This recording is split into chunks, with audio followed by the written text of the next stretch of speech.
Beloved students, welcome to CBKYS। आज इस video में हम लोग रिटायरमेंट ऑफ ए पार्टनर का एक क्वेश्चन डिस्कस करेंगे जो कि आपके एग्जाम 2018 में आया हुआ है।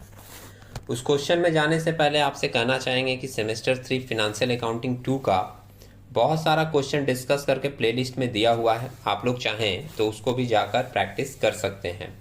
आप देख रहे हो यहाँ पे conversion of A partner into joint stock company, departmental accounting के बहुत सारे क्वेश्चन डिस्कस किए हुए हैं। Dissolution of partnership, admission of a new partner के बहुत सारे क्वेश्चन डिस्कस करके प्लेलिस्ट में दिए हुए हैं। आप लोग चाहें तो जाकर प्लेलिस्ट में ये सारे क्वेश्चन को सेलेक्ट करके इसका प्रैक्टिस कर सकते हैं। 2018 का ये क्वेश्चन है आपके रिटायरमेंट का। पहले हम लोग सम्स को पढ़ें, सम्स को क्लियरली समझें, उसके एडजस्टमेंट को, और फिर उसके बाद फिर सॉल्यूशन में जाकर देखेंगे कि इसकी किस तरीके से कैलकुलेशन की गई है। मेंशन कर रहा है following is the balance sheet of ABC sharing profit and losses in the ratio 5:3:2। ये जो रेशियो दिया रहता है ये ओल्ड रेशियो है। Balance sheet as on 1/4/2018 in rupees was as below. आपके पास एक बैलेंस शीट दी हुई है। बैलेंस शीट में क्या क्या आइटम है ये एक बार देख लेते हैं। कैपिटल दिया हुआ है ए बी सी का, 3 पार्टनर का कैपिटल तो रहता ही है। एक रिजर्व दिया हुआ है। रिजर्व के बारे में अगर सम्स में एडिशनल इंफॉर्मेशन में कुछ नहीं बोला जाता तो हम लोग जनरली इसको पार्टनर्स में बांट देते हैं। और इसके बाद एक आइटम है क्रेडिटर्स की। एसेट साइड में अगर देखें तो फिक्स एसेट है, stock, investment, debtors, cash and bank. तो जितने भी आइटम दिए हुए हैं एसेट्स और लाइबिलिटीज के वो जनरली पुराने आइटम है, हर सम्स में रहते हैं, तो इसके बारे में कोई भी एक्स्ट्रा एक्सप्लेनेशन की जरूरत नहीं होगी। एडिशनल इंफॉर्मेशन मेंशन कर रहा है on 1/4/2018 C retire from the business on the following terms. C retire हो रहा है और क्या क्या कंडीशन हो रहे हैं इसके लिए रिटायरमेंट के। Goodwill is to be valued at ₹80,000। Goodwill की वैल्यू निकाली गई है रिटायरमेंट के समय 80,000 रुपए की। तो अगर मान लीजिए गुडविल का और कोई ट्रीटमेंट नहीं है तो सिंपली हम लोग क्या करते हैं कि इस वैल्यू को ऑल पार्टनर में पहले रेस करते हैं और फिर कंटिन्यूइंग पार्टनर, जैसे सी के रिटायर होने के बाद ए और बी बचेगा तो कंटिन्यूइंग पार्टनर में हम लोग इसको क्या करेंगे, राइट ऑफ कर देंगे। पहले रेस करेंगे ओल्ड रेशियो में 5:3:2 में, और उसके बाद इसको राइट ऑफ कर देंगे कंटिन्यूइंग पार्टनर्स में न्यू रेशियो में। अगर मान लीजिए न्यू रेशियो सम्स में नहीं देता तो रिटायरमेंट के केस में आप लोग जानते हो जो पार्टनर रिटायर हो रहा है उसको हटाकर बाकी जो रेशियो बचता है वही हम लोग न्यू रेशियो में ले लेते हैं। जैसे सी रिटायर हो रहा है तो सी का ये जो लास्ट वाला 2 है ये हम लोग हटा देंगे और 5:3 जो बचेगा वही हमारा न्यू रेशियो होगा। सेकेंड इंफॉर्मेशन यहाँ पर मेंशन कर रहा है new profit sharing ratio will be 3:2। तो अगर न्यू प्रॉफिट शेयरिंग रेशियो दे दिया तो फिर हम लोग वो वाला तरीका कि एक पार्टनर को हम लोग हटा दें और बाकी का रेशियो ले ले न्यू में, वो अप्लाई नहीं करेंगे। जब न्यू रेशियो दे दिया है तो हम लोग न्यू प्रॉफिट शेयरिंग रेशियो क्या यूज करेंगे, 3:2। नेक्स्ट इंफॉर्मेशन बोल रहा है fix assets are to be valued at 4,20,000। आप देख रहे हो फिक्स एसेट्स पहले बैलेंस शीट में दिया था 3 लाख, अभी हो गया है 4,20,000, मतलब 1,20,000 से आपका फिक्स एसेट बढ़ गया। जो भी एसेट बढ़ता या घटता है या जो भी लाइबिलिटीज बढ़ती या घटती है उसका एडजस्टमेंट करने के लिए हम लोग एक अकाउंट बनाते हैं जिसको नाम देते हैं रिवैल्यूएशन अकाउंट। तो जो भी इंक्रीजमेंट एंड डिक्रीजमेंट एसेट्स और लाइबिलिटीज में होगी वो ट्रांसफर हो जाएगी कहाँ, रिवैल्यूएशन अकाउंट में। Stock is to be reduced by 30%। Stock घट गया 30,000 से, ये भी जाएगा रिवैल्यूएशन में। And market value of investment is ₹84,000। Investment का ऊपर आप देख रहे हो बुक वैल्यू दिया हुआ है 90,000। बैलेंस शीट में जो वैल्यू दी रहती है उसको हम लोग बुक वैल्यू बोलते हैं, और बाहर में जो वैल्यू है वो मार्केट वैल्यू है। 90,000 से आपका वैल्यू इन्वेस्टमेंट का हो गया है 84,000। तो यहाँ भी हमारा एक एसेट 6,000 से रिड्यूस हो रहा है। नेक्स्ट लाइन मेंशन कर रहा है C is to be paid in full and for this purpose sufficient cash is to be introduced by A and B in such a manner that their capital is retained in the business in profit sharing ratio।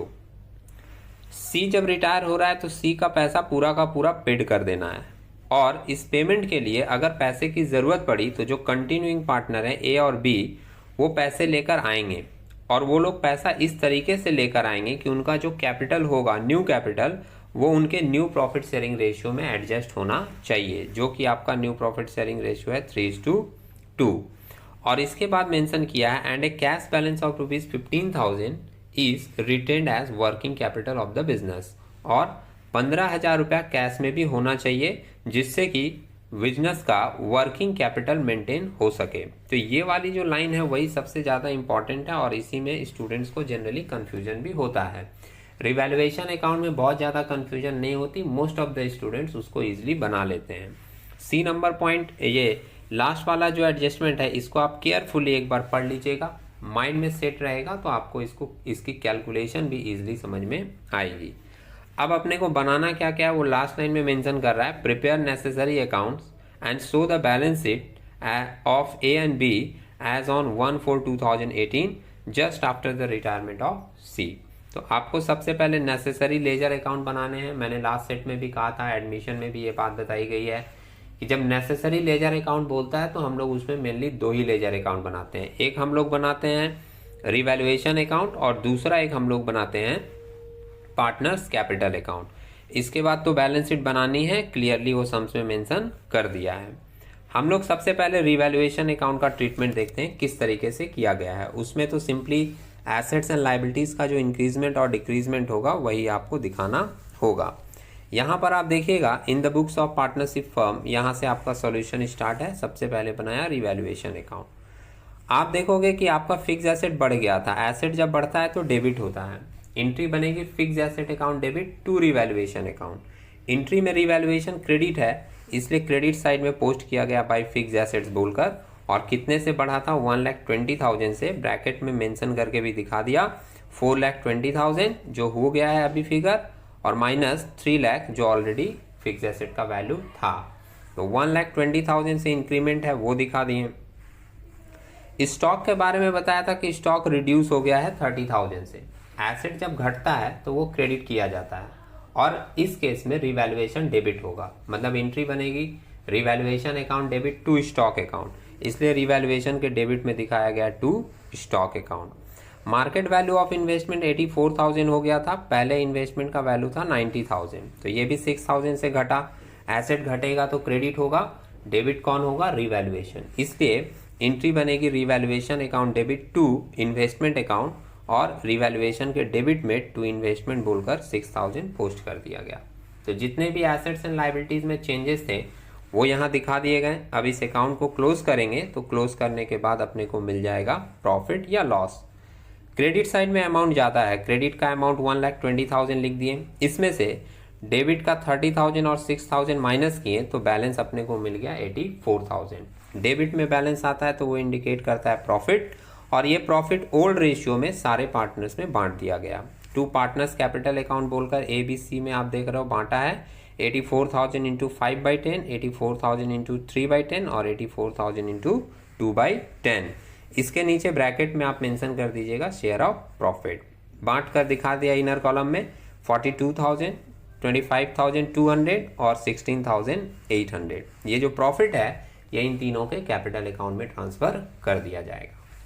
Second ledger account बनाया partners capital account. Partners capital account बनाने से पहले हम लोग वो last वाला adjustment carefully देख लें और उसका कैलकुलेशन कर लें कि सी जब रिटायर होगा तो उसको पूरा का पूरा पैसा पेड कर दिया जाएगा। इस पेमेंट के लिए जो भी पैसे की कमी पड़ेगी वो A और B लेकर आएंगे, और इस तरीके से लेकर आएंगे कि जब उनका कैपिटल निकले तो उनका कैपिटल उनके प्रॉफिट शेयरिंग रेशियो में एडजस्ट हो। और ये सारा एडजस्टमेंट होने के बाद बिजनेस के वर्किंग कैपिटल को मेंटेन करने के लिए बिजनेस में कम से कम 15,000 रुपया कैश भी होना चाहिए। इन सारी बातों को ध्यान में रख के हम लोग सबसे पहले क्या करते हैं, बिजनेस का टोटल कैपिटल निकाल लेते हैं। वो टोटल कैपिटल को हम लोग दोनों पार्टनर में प्रॉफिट शेयरिंग रेशियो में बांट देंगे, जिससे कि उनका कैपिटल न्यू रेशियो में एडजस्ट हो जाएगा। अब बिजनेस का न्यू कैपिटल कैसे होगा? बिजनेस का कैपिटल निकालने का एक सिंपल सा तरीका है कि बिजनेस के जितने भी एसेट्स हैं मार्केट वैल्यू पे, मार्केट वैल्यू मतलब बैलेंस शीट वाला वैल्यू नहीं, बाहर जो वैल्यू दी हुई है इसको हम लोग नाम देते हैं मार्केट वैल्यू। तो जितने भी एसेट्स का मार्केट वैल्यू है सारे को जोड़ लें, और उसमें से जितनी भी लाइबिलिटीज की मार्केट वैल्यू है आउटसाइडर्स लाइबिलिटीज की, वो लाइबिलिटीज की वैल्यू हम लोग इसमें से माइनस कर दें तो अपने को मिल जाएगा बिजनेस का कैपिटल। और एक बात ध्यान रखिएगा इसमें कि जिस एसेट्स या लाइबिलिटीज का मार्केट वैल्यू नहीं दिया रहता उसका बुक वैल्यू ही उसका मार्केट वैल्यू कंसिडर होगा। ठीक है, इस थॉट के ऊपर हम लोग देख लेते हैं कि किस तरीके से कैपिटल का बैलेंस निकाला गया है, न्यू कैपिटल जो सी के रिटायरमेंट के बाद होगा। यहाँ पर आप आओगे तो देखोगे एक वर्किंग का कैलकुलेशन आपको मिलेगा, working note 1, calculation of closing capital of A and B. कैसे निकाला? सिंपल तरीका, मैं रिपीट कर रहा हूँ, सारे एसेट जोड़ लेने हैं मार्केट वैल्यू पे, और जिसका मार्केट वैल्यू नहीं दिया है उसका हम लोग बुक वैल्यू ही ले लेंगे। उसमें से माइनस करना है आउटसाइडर्स लाइबिलिटीज। आउटसाइडर्स लाइबिलिटीज में कैपिटल और रिजर्व नहीं आता। आउटसाइडर्स लाइबिलिटीज भी जो लेंगे मार्केट वैल्यू पे लेंगे, और अगर सम्स में मार्केट वैल्यू नहीं दिया है तो बुक वैल्यू ही लेंगे जो बैलेंस शीट में दी हुई है। तो अब देखिएगा आप एक एक आइटम। फिक्स एसेट का मार्केट वैल्यू दिया था 4,20,000 ले लिया। स्टॉक की मार्केट वैल्यू 90,000 हो गई। स्टॉक की मार्केट वैल्यू हम लोग एक बार देखते हैं सम्स में। देखिए स्टॉक आप देखोगे तो पहले था 1,20,000 का, लेकिन मेंशन किया था वो 30,000 से रिड्यूस हो गया, तो रिड्यूस करके जो वैल्यू होगा वो मार्केट वैल्यू होगा, इसलिए वहां पर वैल्यू कितना लिया है 90,000। आप क्या करेंगे, वर्किंग में भी यहाँ पर स्टॉक के सामने ब्रैकेट में मेंशन कर देंगे, विद इन ब्रैकेट लिख देंगे 1,20,000 माइनस 30,000 और वैल्यू आ जाएगा 90,000। इन्वेस्टमेंट का तो मार्केट वैल्यू हो ही गया था, मेंशन कर दिया था 84,000। डेटर्स में कोई चेंजेस नहीं था, तो जो बैलेंस शीट में था वही ले लिया गया 2,40,000 का। और कैश एंड बैंक के बारे में बताया था कि लास्ट में सारा एडजस्टमेंट होने के बाद बिजनेस में 15,000 रुपए का कैश होना चाहिए, तो कैश का बैलेंस कितना ले लिया गया 15,000। ये सारे फिगर एसेट्स वाले ऐड किए गए, तो ऐड करके वैल्यू आया है 8,49,000। ये आप लोग भी ऐड करके एक बार कैलकुलेशन चेक कर लीजिएगा। ऐड करके वैल्यू आया 8,49,000। इसमें से आउटसाइडर्स लाइबिलिटीज एक ही था जिसको माइनस किया गया। कैपिटल और रिजर्व आउटसाइडर्स लाइबिलिटीज नहीं होते। आउटसाइडर्स लाइबिलिटीज में एक आइटम था क्रेडिटर्स, और उसका कोई मार्केट वैल्यू चेंज नहीं हुआ था, इसलिए बैलेंस शीट में जो वैल्यू दी हुई थी वही वैल्यू लेस की गई, कितने की 90,000 की। ये माइनस करने के बाद आपको नेट फिगर मिल रहा है 7,59,000। यही नेट फिगर इंडिकेट करेगा कि सी के रिटायरमेंट के बाद ए और बी का बिजनेस में इतना कैपिटल लगा हुआ होगा। मेंशन भी किया लाइन लिख के कि total capital of A and B after C's retirement 7,59,000।